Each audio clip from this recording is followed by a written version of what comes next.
Buenos días. Han hecho un gran trabajo al venir hasta aquí venciendo el calor. Oremos juntos. Dios Padre Todopoderoso, te damos gracias, Señor, porque por la sangre de Jesucristo derramada en la cruz nos has salvado y ahora nos has puesto dentro de la iglesia, que es el cuerpo del Señor, donde tú mismo estás con nosotros y obras. Gracias porque nos cuidas, nos haces crecer y además nos consideraste fieles, concediéndonos la gracia de hacer la obra de Jesucristo en distintos lugares y en diversas responsabilidades. Te pedimos, Señor, que hasta el día en que lleguemos a la patria celestial, nos sigas proveyendo siempre con tu palabra y con el poder del Espíritu Santo, para que podamos cumplir plenamente todas las misiones que nos has encomendado.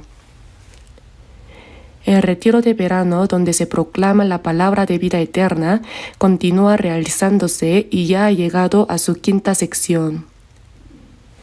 Padre Dios, te damos sinceramente las gracias porque a medida que avanza cada sección, nos concedes la gracia de ver con nuestros ojos, oír con nuestros oídos y compartir con el corazón la alegría de ver a muchas almas recibiendo la salvación. Te pedimos, Señor, que estés con nosotros hasta el final, que nos ayudes y obres en medio de nosotros para que aún más almas puedan volver a ti y ser salvas. Fortalece nuestra iglesia para que no solo en Corea, sino en todas partes del mundo podamos enviar misioneros que proclamen el Evangelio. Y donde quiera que vayan los misioneros, que el Evangelio de la gracia del Señor sea anunciado y que la iglesia del Señor sea firmemente establecida. Señor, obra por la gloria de tu nombre. Esta mañana queremos examinarnos a nosotros mismos y reflexionar sobre nuestra vida a la luz de la palabra del Señor. Padre Dios, despiértanos con la palabra que necesitamos. Oramos en el nombre de nuestro Salvador Jesucristo, que nos ama. Amén. Busquemos Gálatas capítulo 4 en la Biblia. Gálatas capítulo 4. Desde el versículo 18 hasta el 20, leamos juntos Gálatas capítulo 4, desde el versículo 18 hasta el 20. Bueno es mostrar celo en lo bueno siempre, y no solamente cuando estoy presente con vosotros. Hijitos míos, por quienes vuelvo a sufrir dolores de parto, hasta que Cristo sea formado en vosotros. Quisiera estar con vosotros ahora mismo y cambiar de tono, pues estoy perplejo en cuanto a vosotros.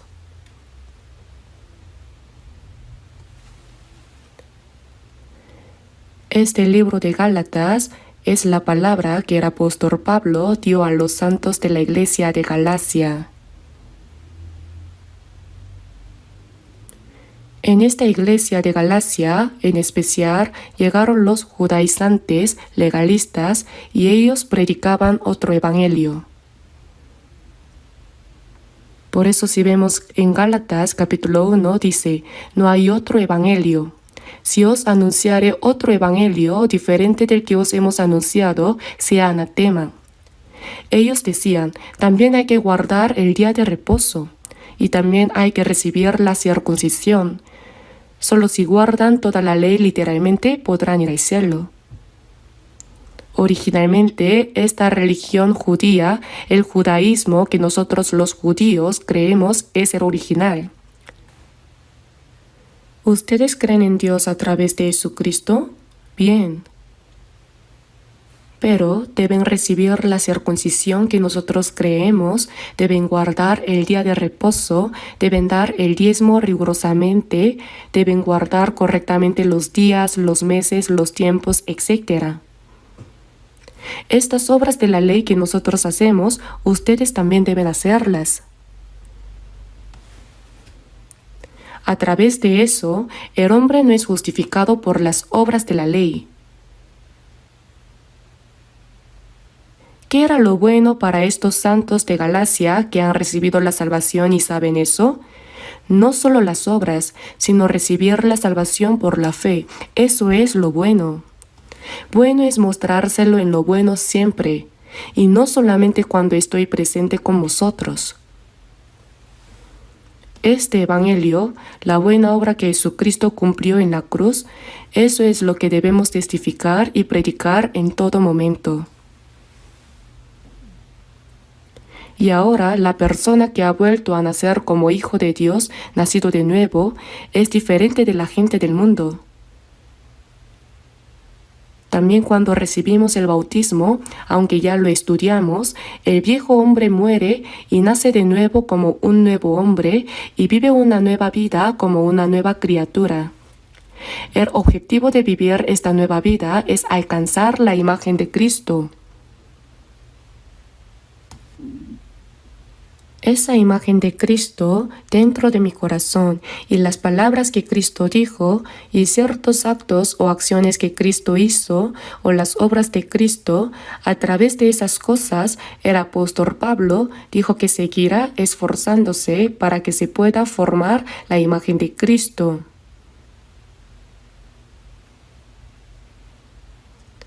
En la región de Galacia, originalmente, los judíos hablaban constantemente de otro evangelio y lo predicaban tanto que el apóstol Pablo lo señaló y reprendió con mucha fuerza y severidad.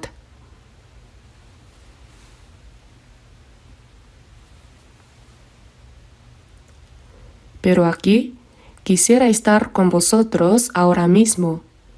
Aunque en ese momento no podía estar con ellos, si pudiera estar con ellos, cambiar de tono significa que hacia vosotros, es decir, hacia los santos de la iglesia de Galacia, quería tratarlos con un corazón muy manso. La razón fue, pues estoy perplejo en cuanto a vosotros. Como estaba lejos, realmente no sabía si estaban viviendo correctamente según el evangelio que el apóstol Pablo o los apóstoles testificaron. Por eso el apóstol Pablo expresó el ardiente deseo de ver directamente a los santos de Galacia, oír sus testimonios y ver cómo estaban llevando su vida cristiana. Bien, pero aquí, la vida del discípulo de Cristo, esta es ya la tercera sección. Así que hoy he elegido como título, Formad la imagen de Cristo. Pero lo primero que mencioné respecto a la vida del discípulo de Cristo fue en Juan capítulo 13, versículos 34 al 35. Jesús mismo dijo, «Un mandamiento nuevo os doy, que os améis unos a otros, como yo os he amado, que también os améis unos a otros. En esto conocerán todos que sois mis discípulos, si tuviereis amor los unos con los otros». ¿Quién es un discípulo de Jesucristo? Todo aquel que ha escuchado el Evangelio de salvación, lo ha creído y ha nacido de nuevo como hijo de Dios, es un discípulo de Jesucristo. Por eso, si vemos al final de Mateo capítulo 28, por tanto, id y haced discípulos a todas las naciones.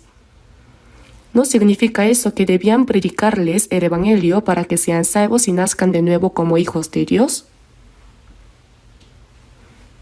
Todos los que han recibido la salvación por el Evangelio y han nacido de nuevo como hijos de Dios son discípulos de Jesucristo. Pero esos discípulos de Jesucristo, si os amáis unos a otros, si se vive así, significa que se está viviendo correctamente como verdaderos discípulos. Pero nosotros, como personas naturales, en el estado original con la naturaleza pecaminosa del viejo hombre y la inclinación al pecado, no podemos amar como Dios exige. Por eso se dice que el amor de Jesucristo ha sido derramado en nuestro corazón, ¿verdad? Porque el amor de Dios ha sido derramado en nuestros corazones por el Espíritu Santo que nos fue dado. Cuando recibimos la salvación, recibimos el amor de Dios, eso es haber recibido el Espíritu Santo y eso significa que Jesucristo vino a morar en nosotros. Todas estas expresiones significan lo mismo. Por eso, el amor de Cristo, el amor de Dios ha sido derramado en nuestros corazones. Y la Biblia dice, mas nosotros tenemos la mente de Cristo. La mente de Cristo es amor. Por eso estudiamos antes 1 de Pedro capítulo 1 versículo 22, ¿verdad? Habiendo purificado vuestras almas por la obediencia a la verdad mediante el Espíritu, para el amor fraternal no fingido, amaos unos a otros entrañablemente de corazón puro. ¿Cómo lo hizo Dios? Para el amor fraternal no fingido. Por eso, amaos unos a otros entrañablemente de corazón puro. Eso es el primer mandamiento nuevo que un discípulo de Jesucristo debe cumplir y es algo muy importante. El amor en gran parte consiste en el perdón de pecados y el perdón de pecados se hace con el corazón y en el cuidado y el servicio que se realizan con las manos y los pies.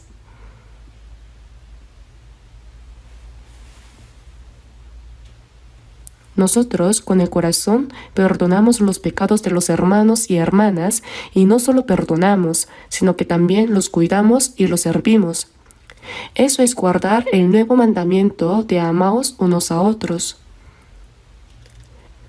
Por eso que llamamos perdón, en realidad, humanamente hablando, hay cosas que no se pueden perdonar, pero así como Dios me perdonó, así debemos perdonar.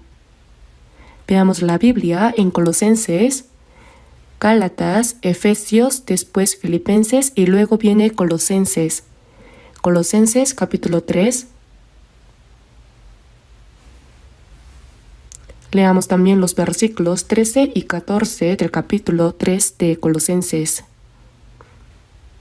Soportándoos unos a otros y perdonándoos unos a otros si alguno tuviere queja contra otro. De la manera que Cristo os perdonó, así también hacedlo vosotros. Y sobre todas estas cosas, vestíos de amor, que es el vínculo perfecto. De la manera que Cristo os perdonó. Si solo perdonamos como el Señor me perdonó, entonces podemos perdonar a cualquiera, incluso a un enemigo, ¿no es así? Nosotros, siendo pecadores que no habíamos recibido la salvación, al oponernos a Dios, éramos llamados enemigos. Por eso decir que hay que amar al pecador se expresa como decir que hay que amar al enemigo. En Efesios también se encuentra la misma palabra. Perdonándoos unos a otros como Dios también os perdonó a vosotros en Cristo. Por eso, en el canto de alabanza del Evangelio que cantan los niños, dejando rencores, luchas y celos, amémonos juntos. ¿Verdad? Dejando rencores, luchas y celos, amémonos juntos.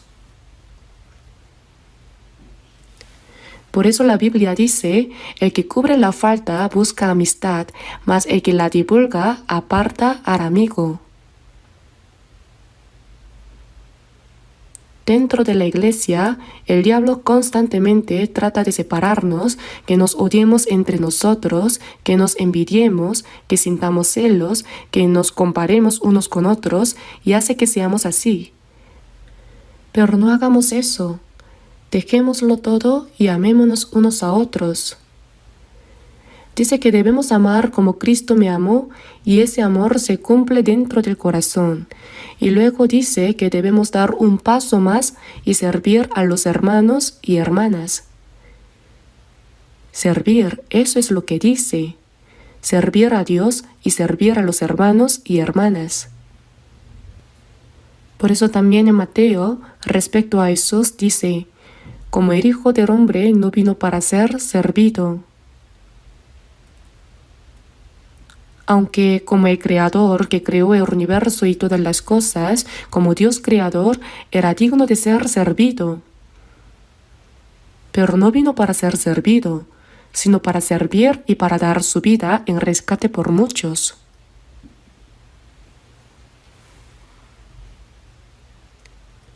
¿Para qué vino Jesús a este mundo? Vino para amar. Por eso vino para perdonar y también vino para servir.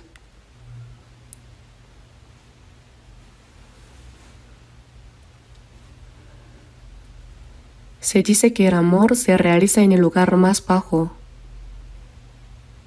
La cruz de Jesús es el lugar más bajo de este mundo. En ese lugar más bajo del mundo se manifestó el amor de Dios que salva a toda la humanidad y sirve a toda la humanidad, a todas las personas.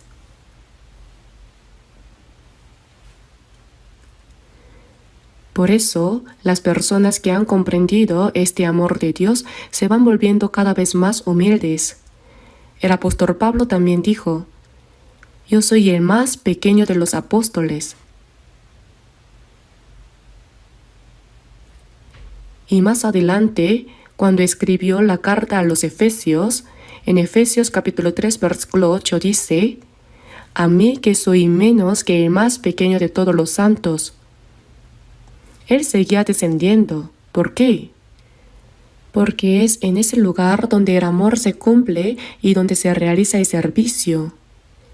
El apóstol Pablo no estaba en una posición desde donde gritaba con voz fuerte desde lugares altos ni controlaba a los demás. Por eso, un evangelista dijo que una actitud de tratar de controlar a los santos, de juzgar, de dominar desde arriba y de querer ser servido es haber aprendido la Biblia al revés. Estoy de acuerdo. No se trata de querer dominar a alguien, sino que incluso el apóstol Pablo dijo en la Biblia: no que nos enseñoremos de vuestra fe, sino que colaboramos para vuestro gozo, porque por la fe estáis firmes. No con una actitud de querer enseñorear desde arriba, sino con una actitud de ayudar desde abajo y de servir desde abajo. Por eso quien intenta enseñorear a los hermanos y hermanas es como aquel que quiere ponerse por encima de Jesús. Servir a los santos es servir al Señor, es servir a Jesús, es servir a Dios. Por eso dice: pues el que no ama a su hermano, a quien no ha visto, ¿cómo puede amar a Dios a quien no ha visto? Eso no es amar. Amar y servir a los hermanos y hermanas visibles es en sí servir al Señor. En el camino a Damasco, Saulo se encontró con Jesús. Jesús le dijo a Saulo: Saulo, Saulo, ¿por qué me persigues? Saulo se sorprendió mucho. ¿Quién eres, Señor? Yo soy Jesús a quien tú persigues. Saulo en ese momento perseguía a los cristianos que creían en Jesús. Los arrestaba y los encarcelaba. Cuando apedrearon a Esteban, él estaba detrás dirigiendo todo. Perseguir a los cristianos que creen en Jesús, a los hijos de Dios, es lo mismo que perseguir a Jesús. Y servirles es servir a Jesús, es servir a Dios. Jesús mismo dijo: el que quiera ser el primero entre vosotros, será vuestro siervo. La vida de los cristianos es justamente esa. Es completamente al revés del mundo. El que quiera hacerse grande entre vosotros será vuestro servidor.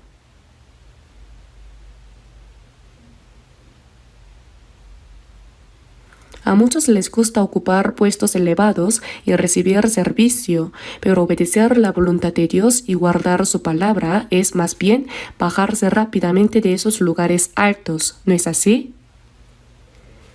Veamos Lucas capítulo 22.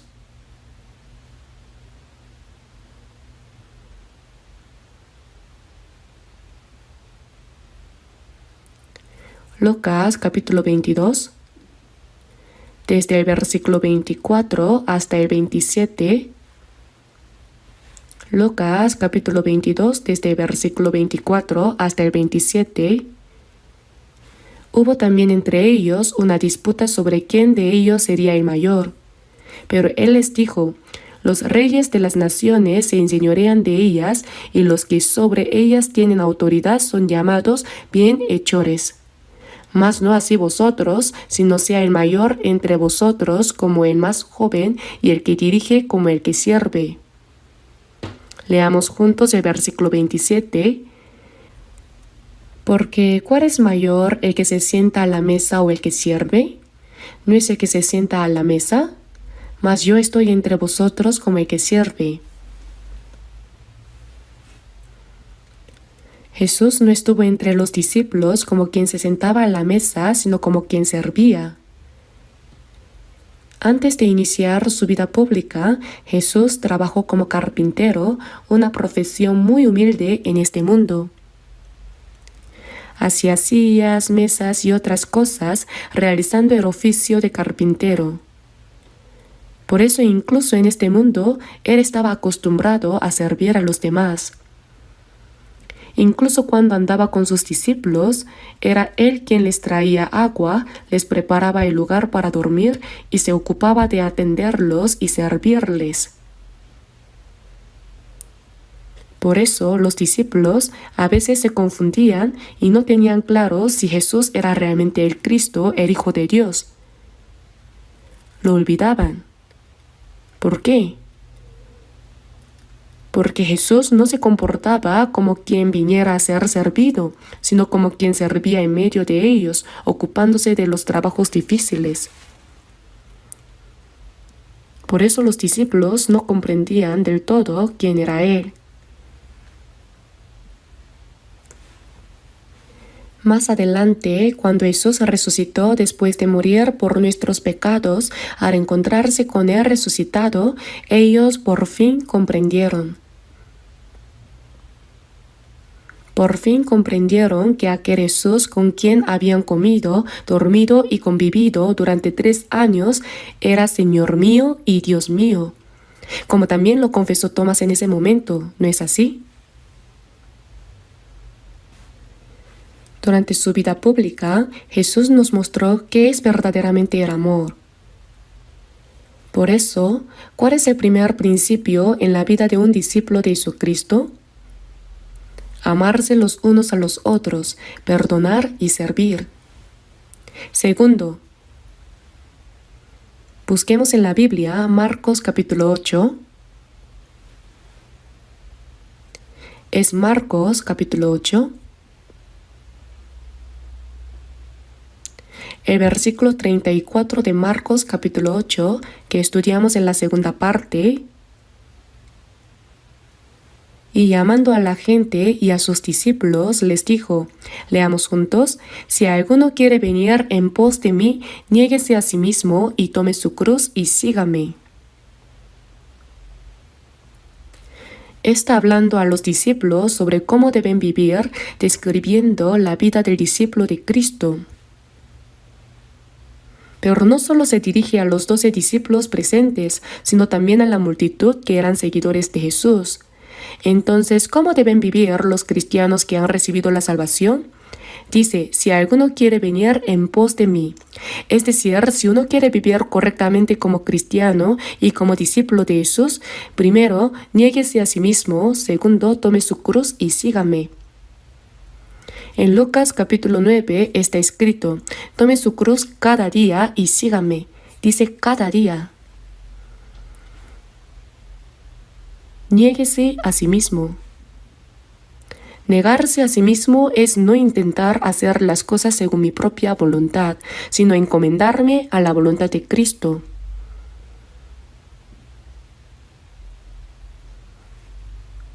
Negarse a sí mismo significa entregarse para que Cristo me enseñoree. Lo que más estorba eso es el orgullo.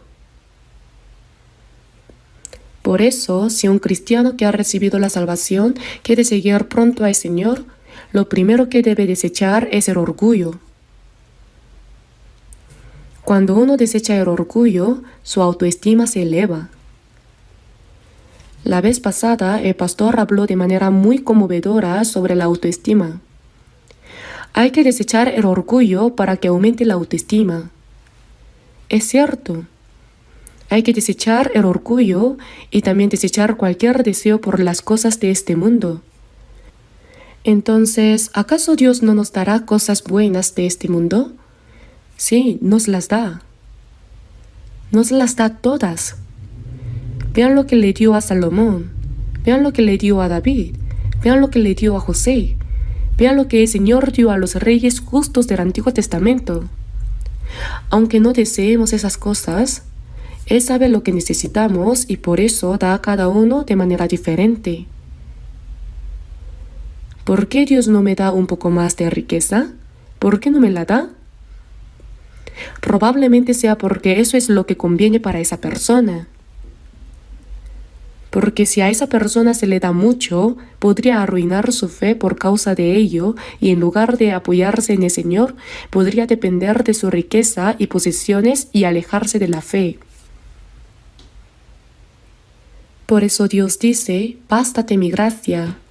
Lo que conviene es que dentro de esa gracia que el Señor ha permitido hasta ahora, nos amemos unos a otros, tomemos cada uno su cruz y sigamos haciendo la obra del Señor. Eso es lo que es correcto ante los ojos de Dios. Pero según el tiempo, Dios también empobrece y enriquece, abate y enaltece. Eso lo hace Dios. La cuestión es entregarme a mí mismo para que Cristo sea quien me enseñoree. Jesús dijo, «He aquí que vengo, oh Dios, para hacer tu voluntad, como en el rollo del libro está escrito de mí». No vino para hacer su propia voluntad, sino la voluntad de Dios. Jesús no hablaba sus propias palabras, sino que decía las palabras que el Padre le había dado. Él mismo se despojó a sí mismo, negándose totalmente a sí mismo y entregando incluso su vida para cumplir la voluntad de Dios. Se entregó por completo a Dios.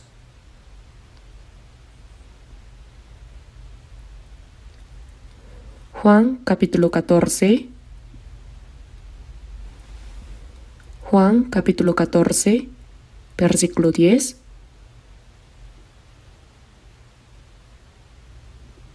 Juan capítulo 14, versículo 10. Leemos juntos. ¿No crees que yo soy en el Padre y el Padre en mí?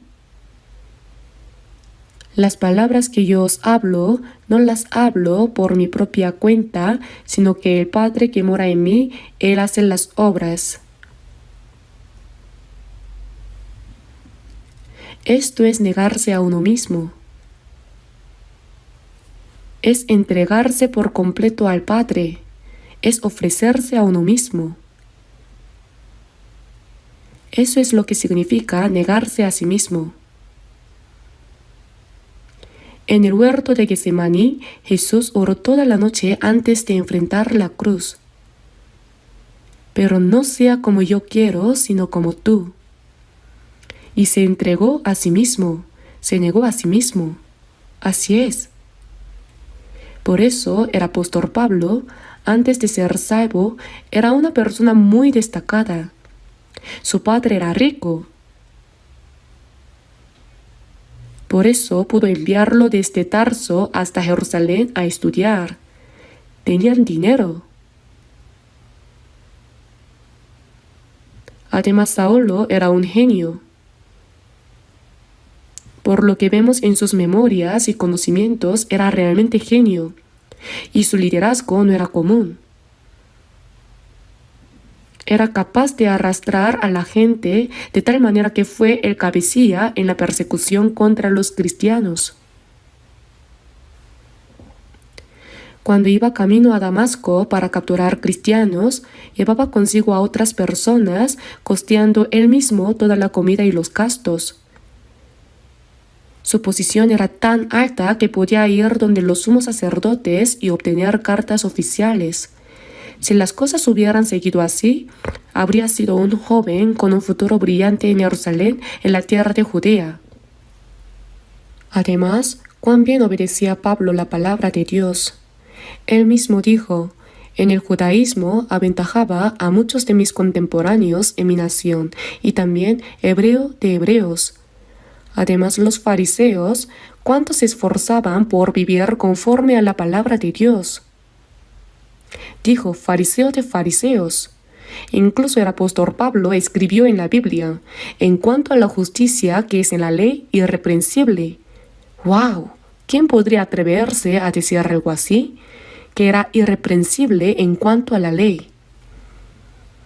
Pero ese mismo apóstol Pablo, después de haber recibido la salvación, dijo que todo aquello de lo que antes se enorgullecía, lo había dejado.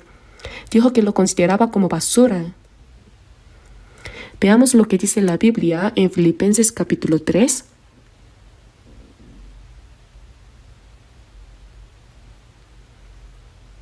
Filipenses capítulo 3, a partir del versículo 4. Filipenses capítulo 3, desde el versículo 4. Aunque yo tengo también de qué confiar en la carne. Si alguno piensa que tiene de qué confiar en la carne, yo más. Circuncidado al 8º día, del linaje de Israel, de la tribu de Benjamín, hebreo de hebreos, en cuanto a la ley, fariseo. En cuanto a celo, perseguidor de la iglesia, en cuanto a la justicia que es en la ley, irreprensible. Leamos juntos los versículos 7 y 8. Pero cuántas cosas eran para mí ganancia, las he estimado como pérdida por amor de Cristo. Y ciertamente aún estimo todas las cosas como pérdida por la excelencia del conocimiento de Cristo Jesús, mi Señor, por amor del cual lo he perdido todo y lo tengo por basura para ganar a Cristo. Y ser hallado en él, no teniendo mi propia justicia, que es por la ley, sino la que es por la fe de Cristo, la justicia que es de Dios por la fe. Entonces, Dios desechó todo el conocimiento que el apóstol Pablo había adquirido antes de recibir la salvación, como el conocimiento y la ley, y no lo utilizó. No, lo utilizó todo. Lo mismo sucede con los estudios, el conocimiento, los talentos, la salud, el tiempo y todo lo que hayamos adquirido antes de recibir la salvación. Dios los usa después de que recibamos la salvación. Sin embargo, eso no significa que Pablo se haya glorificado de esas cosas, ni que se haya entregado a Cristo sin negarse a sí mismo. El Espíritu de Jesucristo en el corazón, que es Jesús mismo, entregarse a Él para que sea quien enseñoree mi vida, es lo más noble en este mundo, es lo más valioso. Y en el cielo será una gloria y recompensa que brillará por la eternidad. Jesús quiere, después de salvarme, hacer su obra en mí y a través de mí. Por eso fue crucificado, como está escrito, para que vivamos juntamente con Él. Él desea vivir conmigo.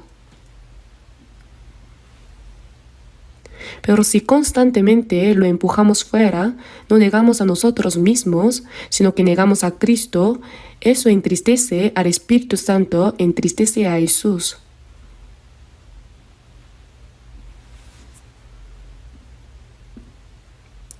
El apóstol Pablo, imitando a Cristo, vivió una vida entregada al Señor, permitiendo que Él lo enseñoreara. Renunció a su orgullo y a sus propios pensamientos. Por eso, en 1 Corintios capítulo 15, versículo 31 dice, «Cada día muero». Todos los días surgen deseos de la carne, pero para que el Señor me enseñoree, debo renunciar a eso, debo hacerlo morir.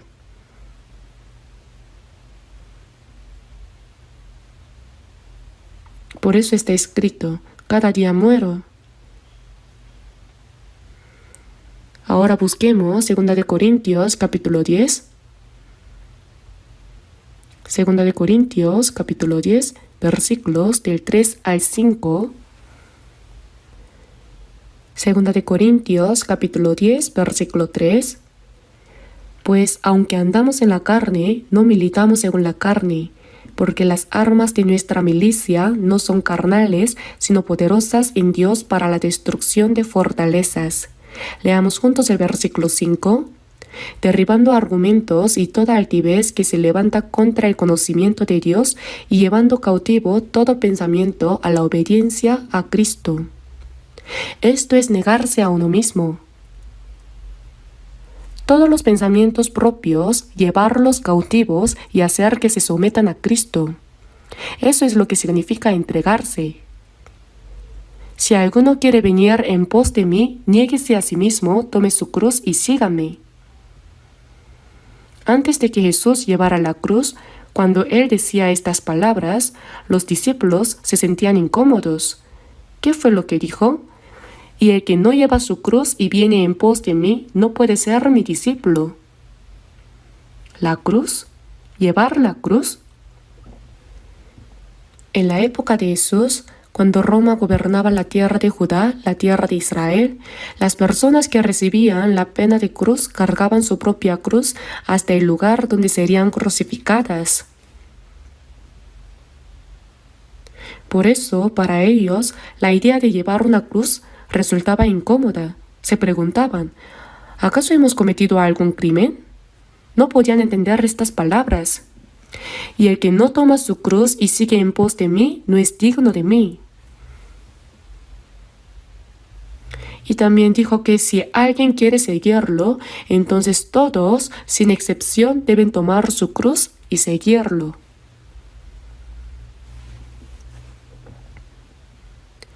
Entonces, ¿cuál es la cruz nuestra que debemos llevar? La cruz que llevamos se puede considerar principalmente en dos grandes aspectos. Uno es la cruz del perdón, perdonar los pecados de otros.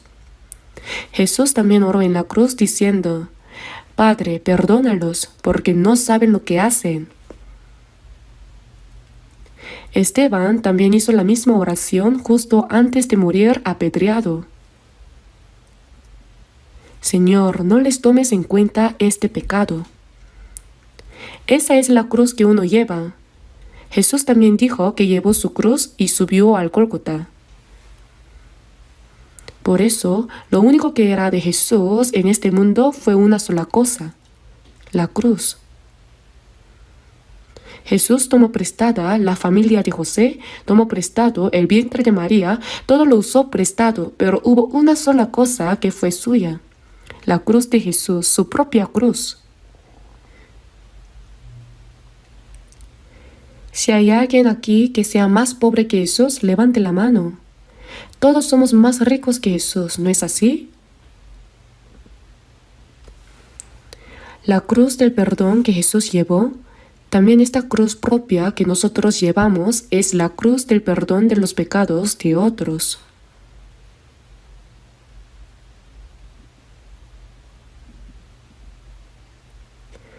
Así como en la cruz se debe morir para que los pecados de otros sean perdonados, nosotros también, para perdonar los pecados de otros, debemos llevar nuestra propia cruz y morir. Jesús también murió por este pecado, así que yo también moriré. Seguiré en pos de Jesús, la cruz del perdón. Y ante todo, tened entre vosotros ferviente amor, porque el amor cubrirá multitud de pecados. Esa cruz del perdón debemos llevarla y seguir al Señor. Porque si uno se dedica a condenar a otros, a criticarlos continuamente, a quejarse y a expresar insatisfacción, entonces es difícil seguir en pos de Jesús. Cuando alguien peca contra nosotros, nuestro corazón se llena de dolor. Ese dolor es indescriptible. Sin embargo, vivir una vida que perdona y abraza a esa persona es lo que significa llevar la propia cruz. Cuando uno perdona, su corazón se alivia. Pero si no se logra perdonar, ese no poder perdonar sigue hiriendo a uno mismo. Es uno mismo quien se causa sufrimiento. Eso rompe la paz, rompe la armonía. La cruz que llevo es esta, la cruz del perdón de los pecados de otros. Y otro aspecto, la cruz propia que uno lleva es la cruz de la santificación. Es la cruz que me va limpiando poco a poco. La cruz propia que el santo lleva es el lugar donde clava y hace morir su naturaleza pecaminosa y su orgullo. El lugar donde se hace morir el orgullo propio y también se va crucificando constantemente conforme van surgiendo la naturaleza pecaminosa y las tendencias del pecado es la propia cruz.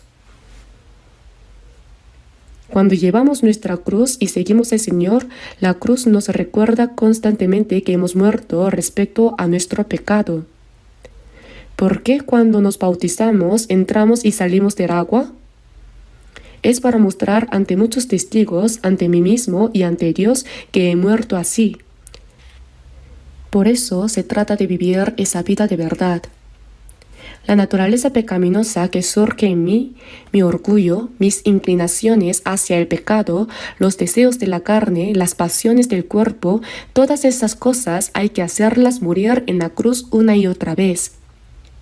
El apóstol Pablo dijo en Gálatas capítulo 2, versículo 20: Con Cristo estoy juntamente crucificado y ya no vivo yo, mas vive Cristo en mí. Mas vive Cristo en mí. Entonces, ¿qué hay que hacer? Distinguir claramente mis pecados y faltas, limpiarlos. Eso es vivir una vida santa y distinguida. La voluntad de Dios es vuestra santificación. Por lo tanto, hay que separarse del pecado constantemente, separarse de ese pecado que me invade y cada vez que haya pecado, clavarlo en la propia cruz. En Gálatas capítulo 5 versículo 24 también está escrito: Pero los que son de Cristo han crucificado la carne con sus pasiones y deseos. Eso es la propia cruz.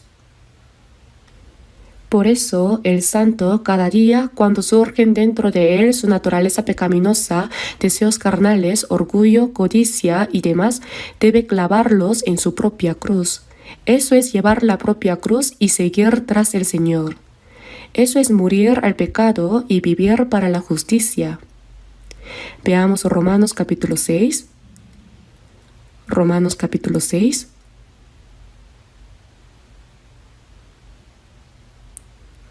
Romanos capítulo 6, desde el versículo 6. Leamos hasta el versículo 11.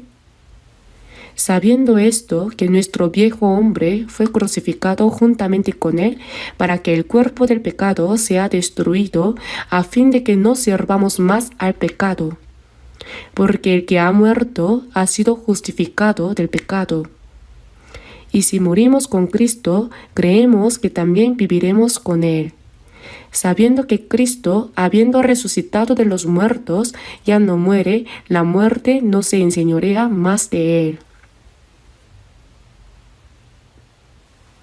Leamos juntos los versículos 10 y 11. Porque en cuanto murió, al pecado murió una vez por todas, mas en cuanto vive, para Dios vive. Así también vosotros consideraos muertos al pecado, pero vivos para Dios en Cristo Jesús, Señor nuestro. Entonces, ¿qué hay que hacer para vivir así? Todas las cosas que surgen en mí, ¿con qué debo reemplazarlas? A veces lo decimos, ¿verdad? Este vaso está lleno de aire. Entonces, si queremos vaciar el aire, supongamos que este aire representa los deseos de la carne, la naturaleza pecaminosa, las inclinaciones al pecado o el orgullo y cosas así que estorban la vida cristiana. ¿Cómo hacemos para vaciarlo? No es cuestión de esforzarse y luchar por sacarlo, sino que simplemente hay que llenarlo con agua, ¿verdad? En otras palabras, si quiero desechar todo lo que surge en mí, si quiero hacerlo morir, ¿con qué debo llenarlo? Debo llenarlo con la voluntad de Jesucristo. Es decir, en lugar de que yo me enseñoree a mí mismo, debo ofrecerme como una persona enseñoreada por Dios. Y esa persona enseñoreada por Dios es quien está verdaderamente vivo. Así como dice aquí, consideraos vivos para Dios en Cristo Jesús. ¿Qué significa ese vivo? Así como se vacía el aire y se llena de agua, nosotros también vaciamos todas esas cosas, las consideramos como basura y llenamos el interior con Jesucristo, con el Espíritu Santo, con la palabra. Y si vivimos conforme a eso, esa es la vida de los vivos. Es entregar el control de uno mismo para que Dios nos enseñoree. La cruz propia del cristiano nos hace decidir continuamente que el pecado no nos enseñoree más.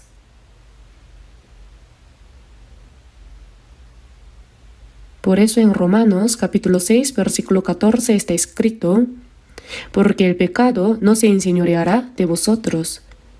Porque el pecado no se enseñoreará de vosotros. Entonces, ¿quién enseñorea? Cristo, el Espíritu Santo, Jesús, la palabra, la iglesia. Las cosas que pertenecen a Cristo y a Dios enseñorean sobre mí, y por eso el pecado no puede enseñorearme. Esa es la vida que Dios quiere que vivamos. Hasta aquí fue la segunda parte. Hoy es la tercera parte. Originalmente el tema de hoy era formar la imagen de Cristo, ¿verdad? Hablaré todo lo posible mientras el tiempo lo permita. Volvamos a Gálatas capítulo 4. Solo leamos Gálatas capítulo 4 versículo 19. Gálatas capítulo 4 versículo 19.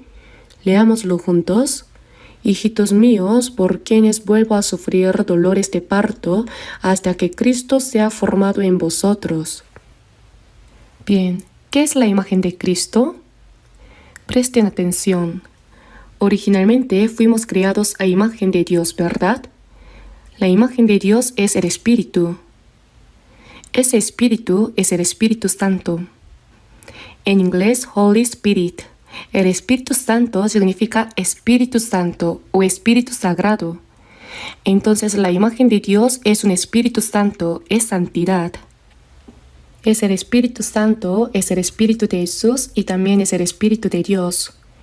Ahora, hasta que Cristo sea formado, significa que internamente en nuestro corazón se forme la imagen de Cristo y que también externamente en nuestra vida se refleje esa imagen de Cristo. En otras palabras, esto se llama salvación de carácter. Es decir, nuestro carácter debe llegar a parecerse al de Cristo. Así como un niño no crece de golpe de un día para otro, tampoco nuestra personalidad o el carácter de Cristo se forma en nosotros de la noche a la mañana. Un niño pequeño, hasta que empieza a gatear, pararse y caminar, se cae innumerables veces, ¿verdad? Sigue cayéndose y luego finalmente se pone de pie y camina. De la misma manera, también nosotros, hasta formar el carácter de Cristo, crecemos pasando por muchos fracasos mientras luchamos contra los deseos de la carne, las pasiones de la carne, los deseos del mundo o las artimañas del diablo. Pero para esa obra, el apóstol Pablo hizo el trabajo de parto. Es decir, no sucede automáticamente. En otras palabras, se nos está diciendo que debemos formar el carácter de Cristo en nuestro interior. La salvación del carácter significa formar la personalidad de Cristo en nosotros. Y el lugar donde el carácter de Cristo se manifiesta mejor es en el capítulo del amor, 1 Corintios capítulo 13, especialmente desde el versículo 4 hasta el 7, ¿verdad? Cuando dice el amor es, esa expresión es lo mismo que decir Jesús es o Cristo es. ¿Qué es lo primero que dice el amor es? El amor es sufrido, es benigno, el amor no tiene envidia, es decir, no hay celos, ni envidia, ni comparación. El amor no tiene envidia, el amor no es jactancioso, no busca enaltecerse. El amor no es jactancioso, no se envanece, no hace nada indebido, no busca lo suyo, no se irrita, no guarda rencor, no se goza de la injusticia, mas se goza de la verdad. Todo lo sufre, todo lo cree, todo lo espera, todo lo soporta. Ese es Jesús. Esa es la personalidad y el carácter de Jesucristo. Alcanzar esto es lo que significa salvación del carácter. Son 15 en total. Cuando adquirimos estos 15 caracteres de Cristo, es decir, su personalidad, el amor de Cristo se manifestará tal cual a través de nosotros en nuestra vida cristiana. Yo entrego mi cuerpo al Señor y me convierto en lo que este mundo llama un avatar de Cristo. ¿Conocen el término avatar? La película Avatar se estrenó por primera vez en 2009, ¿cierto? Si miramos esa película, por fuera parece un largo y azul navy, pero por dentro es Jake Sully, un ex marine que quedó discapacitado. Entonces Jake Sully, que no puede usar nada de la parte inferior de su cuerpo, ¿a dónde entra? Entra dentro del avatar. El cuerpo es el avatar, pero por dentro es Jake Sully. ¿Y el avatar se mueve según la voluntad de quién? Se mueve, habla y actúa según la voluntad de Jake Sully.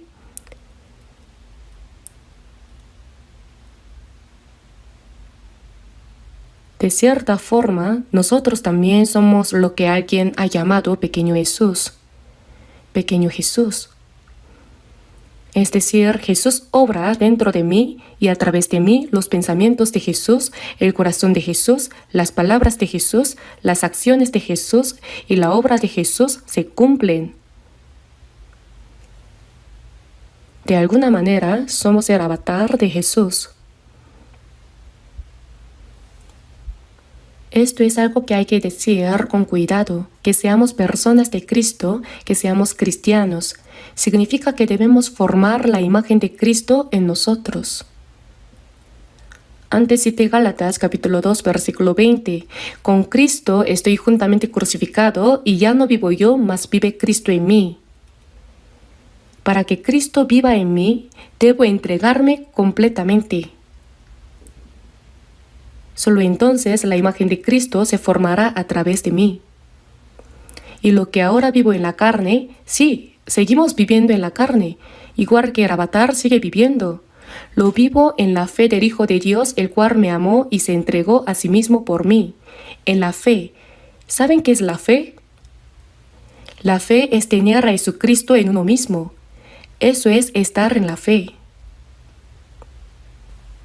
En 2 de Corintios capítulo 13 versículo 5 también lo dice: examinaos a vosotros mismos si estáis en la fe, probaos a vosotros mismos, o no os conocéis a vosotros mismos que Jesucristo está en vosotros, a menos que estéis reprobados. La persona en la que no está Jesucristo no puede ir al cielo, es cierto, ¿verdad? Si decimos que tenemos fe, entonces Jesucristo está dentro de nosotros. Y no es que Cristo esté dentro de mí durmiendo, sino que vive. Él gobierna mi corazón, dirige mis pensamientos, controla mis palabras, regula mis acciones y realiza la obra de Dios en esta tierra, cumple la voluntad de Dios en esta tierra. Eso es la vida cristiana, ¿no es así? Un buen discípulo de Cristo es quien vive con el corazón de Jesucristo. Lo que Dios aborrece más es el doble corazón. Tener el corazón de Jesucristo, pero también tener otro corazón, eso es un doble corazón. Dios aborrece el doble corazón. En la Biblia está escrito que Dios aborrece el doble corazón. Veamos 2 de Crónicas, capítulo 11, versículo 16. 2 de Crónicas, capítulo 11,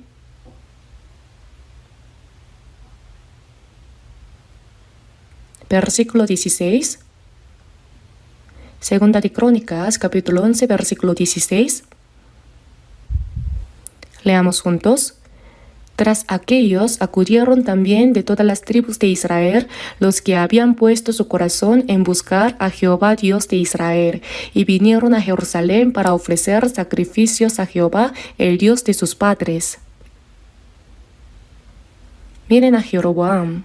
Como dice en el versículo 15, y él designó sus propios sacerdotes para los lugares altos y para los demonios y para los becerros que él había hecho.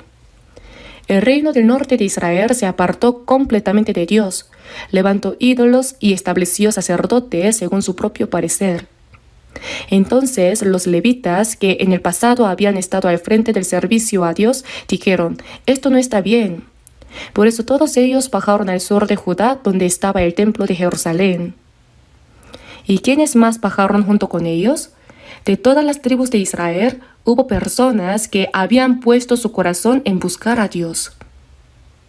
De entre las 10 tribus del norte, algunos descendieron con un corazón íntegro y se establecieron en la tierra de Judá. A ellos simplemente se les llamó judíos. Pero dentro de ese grupo de judíos también había personas de las otras 10 tribus que servían a Dios. También cuando vino Jesús fue así. Ellos se habían dispersado por todo el mundo, pero regresaron. Y más adelante, en la primera mitad de la gran tribulación de 7 años, 144,000 personas, 12,000 de cada tribu, serán salvas, ¿verdad? Son sus descendientes. El reino del norte de Israel ofreció sacrificios a los ídolos, estableció sacerdotes por su cuenta y se apartó de servir a Dios. Pero los que habían puesto su corazón en buscar a Dios, es decir, no con un doble corazón, esos fueron los que siguieron a los levitas y subieron a Jerusalén. Ellos fueron el grupo que verdaderamente servía a Dios. Vamos a ver 2 de Crónicas, capítulo 12, versículo 14. Está justo al lado, así que busquémoslo juntos. Leamos el versículo 14. E hizo lo malo porque no dispuso su corazón para buscar a Jehová. El mal del que habla la Biblia va mucho más allá del pecado moral. ¿Cómo decirlo? Tiene una profundidad mucho mayor. Por ejemplo, que Roboam no dispusiera su corazón para buscar a Jehová fue considerado maldad ante los ojos de Dios. Aunque uno no cometa pecados morales, no disponer el corazón para buscar al Señor también es pecado. Y eso aplica incluso para nosotros, los que ya hemos recibido la salvación. Es un pecado que corresponde a la vida después de la salvación. Habían puesto su corazón en buscar a Dios.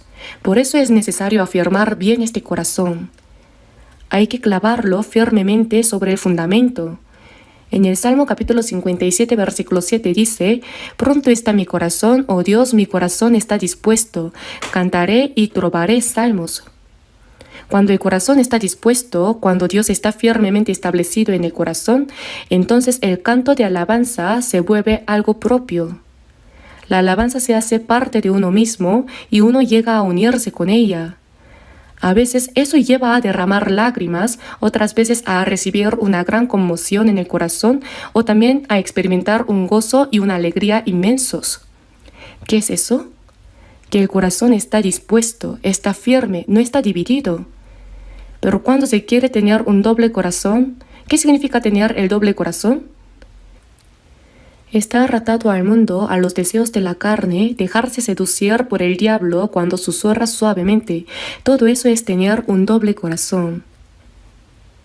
Por eso, a los santos de la iglesia de Corinto, en 1 de Corintios, capítulo 15, versículo 58, les dice: así que, hermanos míos amados, estad firmes y constantes, creciendo en la obra del Señor siempre, sabiendo que vuestro trabajo en el Señor no es en vano. Está diciendo: no se muevan, no tengan un doble corazón.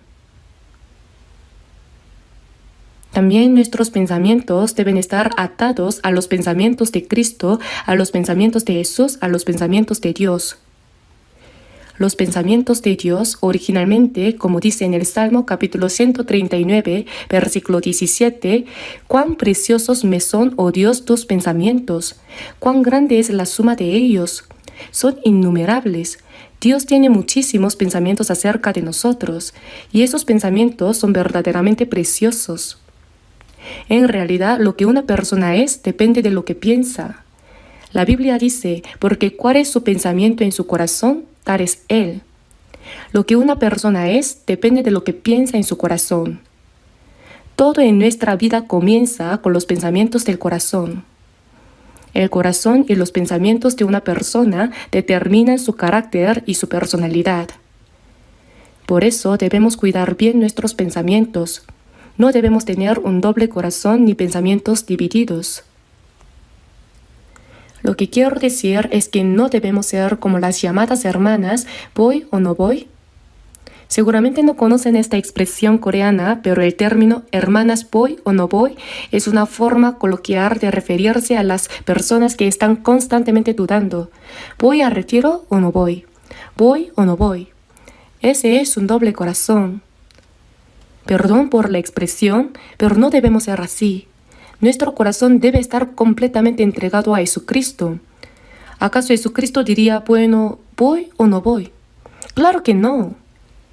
El corazón debe estar plenamente dispuesto. Porque en esta vida hay pensamientos que vienen de Dios y pensamientos que vienen del hombre. Pedro, por ejemplo, cuando Jesús le preguntó, ¿y vosotros, quién decís que soy yo?, respondió correctamente, tú eres el Cristo, el Hijo del Dios viviente. En ese momento, Pedro pensaba como Dios. Pero luego, cuando Jesús anunció que debía morir en la cruz, Pedro le dijo, Señor, ten compasión de ti, en ninguna manera esto te acontezca. Es decir, yo no permitiré que eso te pase. Entonces Jesús lo reprendió fuertemente. Quítate de delante de mí, Satanás, porque no pones la mira en las cosas de Dios, sino en las de los hombres.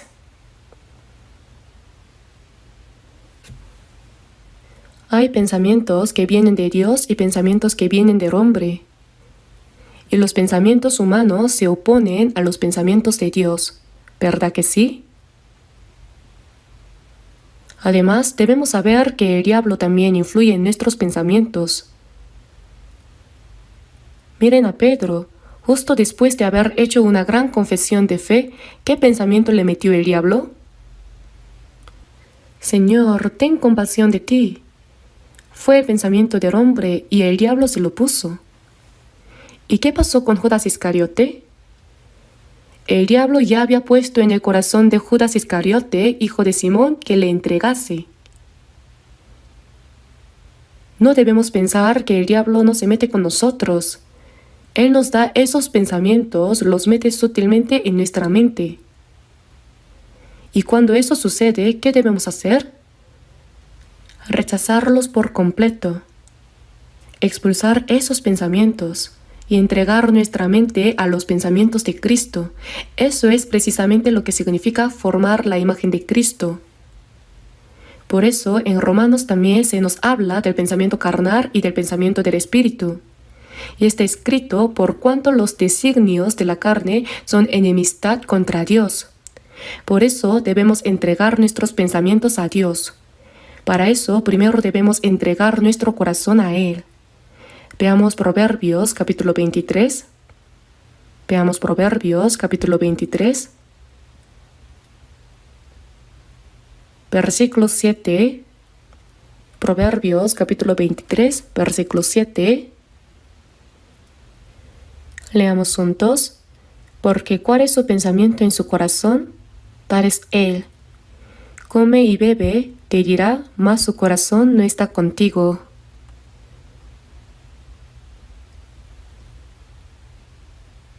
Su pensamiento en su corazón. Los pensamientos del corazón. Debemos entregar a Dios estos pensamientos del corazón. Veamos el versículo 26. Leemos juntos el versículo 26 también. Dame, hijo mío, tu corazón y miren tus ojos por mis caminos.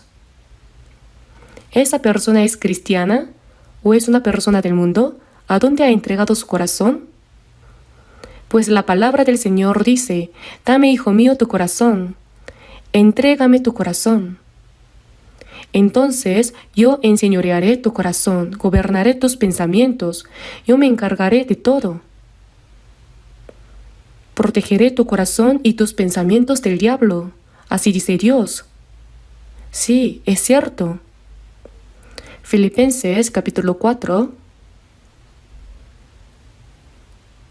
Filipenses capítulo 4, veamos desde el versículo 6. Leamos también juntos desde el versículo 6 hasta el 7 de Filipenses capítulo 4. Leamos juntos. Por nada estéis afanosos, sino sean conocidas vuestras peticiones delante de Dios en toda oración y ruego, con acción de gracias. Y la paz de Dios, que sobrepasa todo entendimiento, guardará vuestros corazones y vuestros pensamientos en Cristo Jesús. ¿Quién guarda mi corazón y mis pensamientos, ese corazón y esos pensamientos malos que el diablo introduce poco a poco? Es el Señor quien los guarda. Por eso dice, dame, hijo mío, tu corazón. Debemos entregar nuestro corazón al Señor. Debemos darle el corazón y también este cuerpo. Entonces, guardará vuestros corazones y vuestros pensamientos. Presentéis vuestros cuerpos en sacrificio vivo, santo, agradable a Dios, que es vuestro culto racional. No solo el cuerpo, también el corazón debemos ofrecer, ¿verdad? Por eso, cuando llegamos a ser buenos discípulos de Jesucristo, ya sea que sirvamos o hagamos cualquier cosa, simplemente debemos hacer lo que Dios, que habita en nosotros, quiere hacer a través de nosotros. Eso es lo que se llama un administrador. Mi propio cuerpo no me pertenece. Porque habéis sido comprados por precio, glorificad pues a Dios en vuestro cuerpo. El cuerpo, incluso el tiempo, mis talentos, cualquier conocimiento, educación, la riqueza y propiedades que haya adquirido, todo lo mío pertenece al Señor. Y yo simplemente administro lo que es del Señor. Soy un manager, un administrador. Soy un manager, una persona que administra. Solo cuando administro eso según la voluntad del dueño, puedo llegar a formar la imagen del Señor. Primera de Pedro, capítulo 4.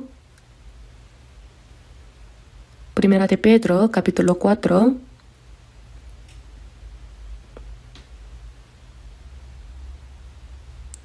Versículos 10 y 11.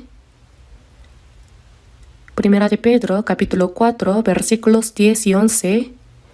Leamos juntos. Cada uno según el don que ha recibido, ministrelo a los otros como buenos administradores de la multiforme gracia de Dios.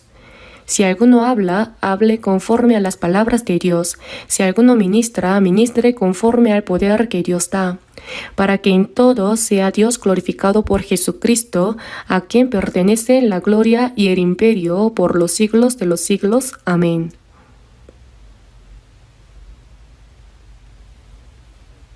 Cada uno según el don que ha recibido. Todos tenemos algo en lo que somos buenos. La mano tiene algo en lo que es buena, ¿cierto? ¿Qué es lo que hace bien la mano? Agarrar. Pero el pie no lo hace tan bien, ¿verdad?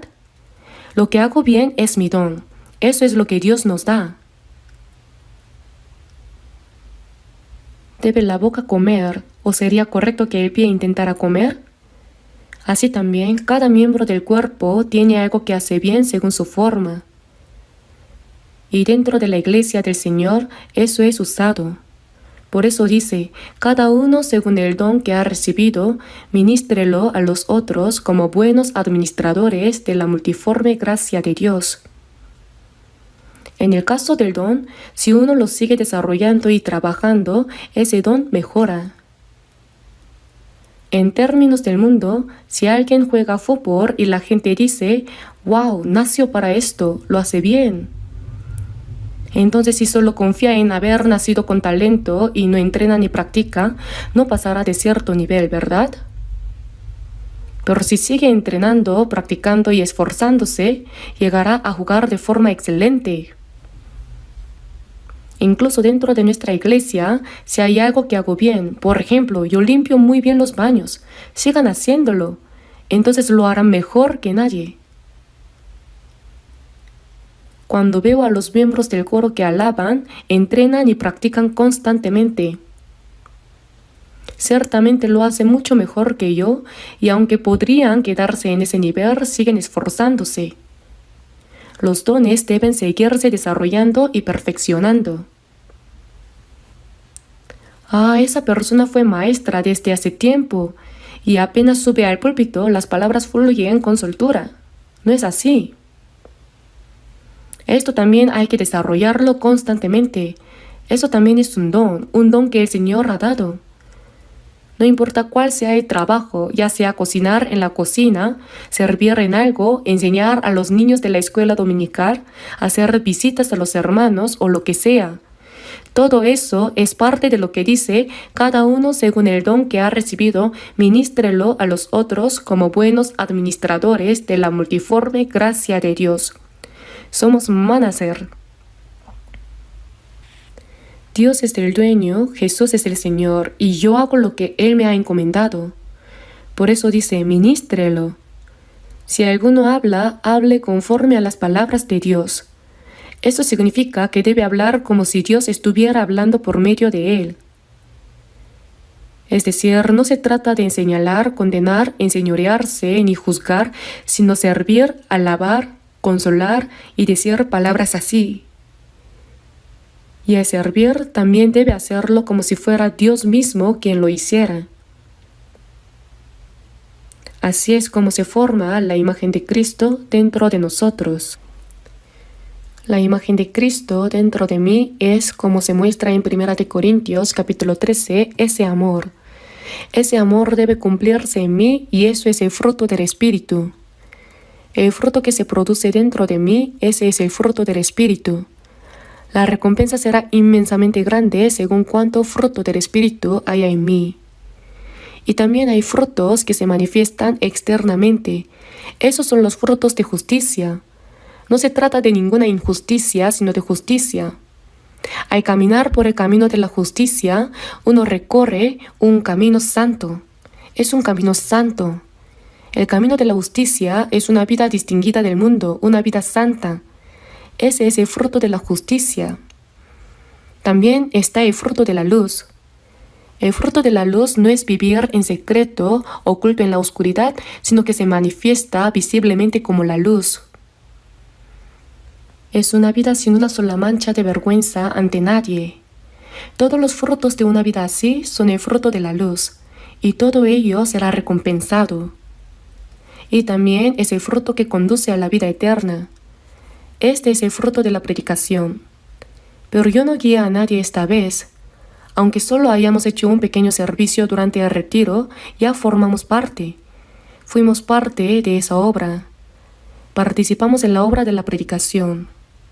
Por ejemplo, en una guerra, algunos están al frente disparando contra el enemigo, pero otros desde atrás suministran provisiones. Esa persona también está participando en la guerra, ¿verdad? Es así. De la misma manera, para realizar un retiro de verano, hay cientos de tareas que deben llevarse a cabo y aunque solo hagamos una de ellas, ya estamos participando. Ese es el fruto de la vida eterna. Es un fruto eterno. Los jugadores de fútbol juegan al fútbol. El equipo A ganó, pero solo hubo 2 personas que metieron goles. Entonces, de los 11 restantes, si se resta esos 2, ¿quedan 9? ¿Los 9 no reciben premio? ¿Qué pasa? ¿Cómo es en el podio? Suben igual. Suben igual todos. Fue un esfuerzo conjunto. Nosotros también llevamos a cabo este retiro de verano con un solo corazón y un mismo sentir, y esas huellas aparecen en nuestra vida. El apóstol Pablo dijo: de aquí en adelante nadie me cause molestias, porque yo traigo en mi cuerpo las marcas del Señor Jesús. En nuestra vida diaria, el resto de nuestra vida, eso es tener las marcas en el cuerpo y en nuestra vida por hacer la obra del Señor, la vida de la palabra, la vida de oración, la vida de comunión, luego la vida de predicación, la vida de servicio, en fin, todas esas huellas aparecen en nuestra vida. Tenemos que cumplirlas en nuestro cuerpo. Colosenses capítulo 1. Colosenses capítulo 1, versículo 24. Leamos juntos el último versículo. Ahora me gozo en lo que padezco por vosotros y cumplo en mi carne lo que falta de las aflicciones de Cristo por su cuerpo, que es la Iglesia. Esto significa que la personalidad de Cristo se forma en nuestro corazón. Pero también hay sufrimientos que Cristo dejó para nosotros. ¿Por qué? Para que participemos de su gloria. No hay gloria sin sufrimiento. Por eso Él dejó sufrimientos para que nosotros los pasemos a fin de llevarnos a la gloria. Cumplo en mi carne lo que falta de las aflicciones de Cristo por su cuerpo, que es la Iglesia. El camino de la vida cristiana es un camino estrecho y difícil. Pero en ese camino hay paz en el corazón, hay gozo, y entonces, sea cual sea el camino, podemos seguir adelante sin negarnos. ¿Realmente podemos vivir como Jesús, como Pablo? Si pensamos, si puedo vivir así, entonces lo podremos hacer. Pero si decimos, no, no puedo, entonces no podremos. ¿Qué piensan ustedes? ¿Es verdad? Sí, es verdad. Aún así, si decimos, yo puedo vivir como Jesús, como Pablo, ¿cómo lo logramos? Simplemente entregándonos a Jesús, entregarle nuestro corazón, nuestros pensamientos, nuestro cuerpo, nuestro tiempo, nuestros talentos. Si entregamos lo que tenemos al Señor, entonces viviremos como Pablo, como Jesús. Sí, podemos vivir así. Eso es formar la imagen de Cristo en nosotros. Oremos. Padre Dios, Jesús dijo que para ser un verdadero discípulo suyo, primero debemos amarnos los unos a los otros, negarnos a nosotros mismos, tomar nuestra cruz y llegar a formar la imagen de Cristo. Obra en nosotros, guíanos y condúcenos para que siguiendo la palabra del Señor podamos ser buenos discípulos que siguen sus pasos. Hemos orado en el nombre de Jesucristo. Amén.